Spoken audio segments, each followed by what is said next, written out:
जम्मू कश्मीर को मिल सकता है पहला हिंदू सीएम, सरकार किसी की भी बने।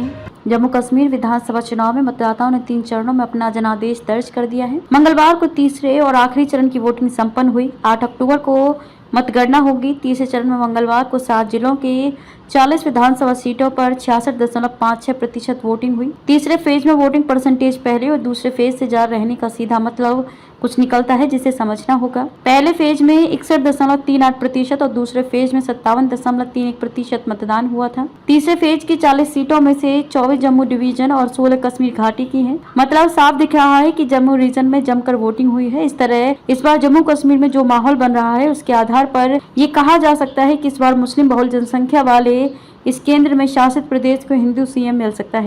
कई कारण और भी हैं जो इशारा करते हैं कि सरकार किसी की भी बने, इस बार जम्मू कश्मीर को पहला हिंदू सीएम मिल सकता है। भारतीय गणतंत्र में मुख्यमंत्री से प्रधानमंत्री तक और राज्यपाल से लेकर राष्ट्रपति तक पद देश का कोई भी नागरिक हासिल कर सकता है। संविधान में इस बात की गारंटी दी गई है।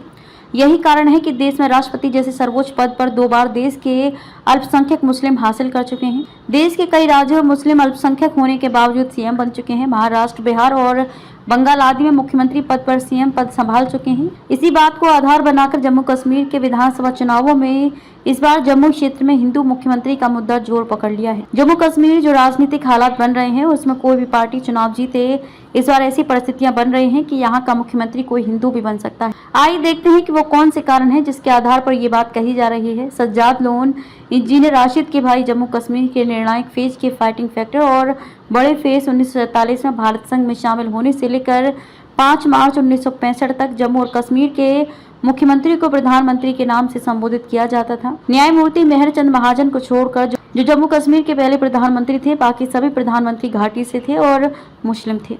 शेख मोहम्मद अब्दुल्ला, बख्शी गुलाम मोहम्मद, ख्वाजा शमशुद्दीन और गुलाम मोहम्मद सादिक ने जम्मू कश्मीर के प्रधानमंत्री पद को सुशोभित किया।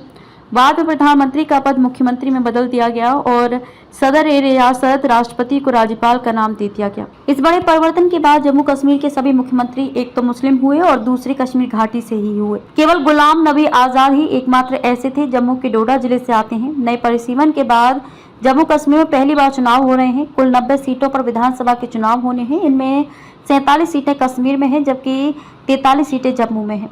परिसीमन के पहले जम्मू एरिया की सीटों की संख्या कश्मीर के क्षेत्र से कम थी, जिसके चलते बैलेंस कश्मीर की तरफ रहता था। अब कश्मीर की तरफ केवल 4 सीटों की ही बढ़त है, इसलिए जम्मू के सीएम बनने की संभावना को बढ़ा देता है। इस तरह जम्मू और कश्मीर रीजन करीब करीब अब बराबर हो चुका है। जम्मू रीजन की सभी 30 हिंदू बहुल सीटों को बीजेपी या कांग्रेस दोनों ही जीतते हैं। तस्वीर अलग बन सकती है। अगर बीजेपी कुल 35 सीटें भी जीतने में सफल होती है तो उसे उपराज्यपाल कोटे नियुक्त से 5 और विधायकों का समर्थन मिल सकता है। फिर भी बीजेपी को पूर्ण बहुमत के लिए करीब 5 से 7 सीटों की जरूरत होगी। इसके लिए बीजेपी ने पोस्ट पोल अलायंस की संभावना की तैयारी कर रखी है। पर अगर कांग्रेस को जम्मू क्षेत्र की अधिकतर सीटें मिलती हैं तो बहुत संभावना होगी। हिंदू विधायकों की संख्या मुस्लिम विधायकों के करीब करीब बराबर हो। ऐसी स्थिति में कांग्रेस और नेशनल कॉन्फ्रेंस दोनों ही चाहेंगे कि किसी हिंदू को मुख्यमंत्री बना दिया जाए। ऐसा इसलिए होगा क्योंकि दोनों ही पार्टियां चाहेंगी कि किसी तरह बीजेपी को जम्मू कश्मीर में मजबूत ना होने दिया जाए।